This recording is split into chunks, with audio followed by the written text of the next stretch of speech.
Hello everyone, Vinayaka Chavithi వస్తుంది కదా. వినాయకుడికి ఎంతో ఇష్టమైన పాల తాలికల రెసిపీని అయితే చేసుకుందాము. సో 1 కప్పు పొడి పిండికి 1 కప్పు వాటర్ వరకు అయితే తీసుకోవాలి. వాటర్లో కొంచెం బెల్లం, సాల్ట్ వేసుకొని బాగా బాయిల్ అవ్వనివ్వాలి.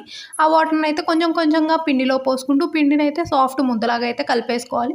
ఇప్పుడు ఇంకొక గిన్నెలో వాటర్ పోసుకొని వాటర్ బాగా బాయిల్ అయిన తర్వాత కొన్ని సగ్గుబియ్యాన్ని అయితే యాడ్ చేసుకోవాలి. కలిపి పెట్టుకున్న పిండిని అయితే తాలికల్లాగా చేసేసుకోవాలి. సగ్గుబియ్యం అన్నీ కూడా ఉడికినాయి అనుకున్న తర్వాత దాంట్లోని చేసుకున్న తాలికలన్నింటినీ వేసుకొని 10 to 15 మినిట్స్ వరకు బాయిల్ చేసుకుంటే తాలికలు కూడా మంచిగా అయితే ఉడికిపోతాయి. తాలికలు చేసుకున్న పిండిలో కొంచెం అయితే మిగిల్చుకొని ఉంచుకోవాలి. దాన్ని అయితే పాలు పోసుకొని లంప్స్ లేకుండా సాఫ్ట్గా అయితే కలిపేసుకోవాలి. ఇప్పుడు ఉడికిన తాలికల్లో మనం కాచి చల్లార్చుకున్న పాలను అయితే వేసుకొని పాలకు ఉడికి పట్టిన దాకా ఉంచుకొని బెల్లం పాకాన్ని అయితే పోసుకోవాలి. మనం ముందుగా కలిపి పెట్టుకున్న పిండి పాలని కూడా పోసుకొని బాగా బుడకలు వచ్చిన దాకా ఉడకనివ్వాలన్నమాట. అప్పుడే పచ్చివాసన లేకుండా బాగుంటుంది. ఫైనల్లో కొంచెం సాల్ట్, యాలకల పొడి వేసుకుంటే రెసిపీ అయితే రెడీ అయిపోయింది. ఫుల్ డీటెయిల్గా రెసిపీ కావాలంటే ప్రొఫైల్ కింద అయితే ట్యాగ్ చేశాను, చెక్ చేయండి.